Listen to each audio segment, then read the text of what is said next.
Ako ay isang anak mahirap, lagi na lang akong nagsusumikap. Ang buhay ko'y walang sigla, puro na lang dusa. Paano na ngayon ang buhay ko?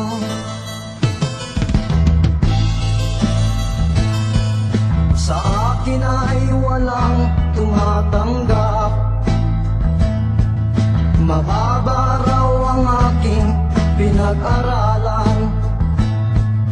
Grade 1 lang ang inabot ko, no read, no write.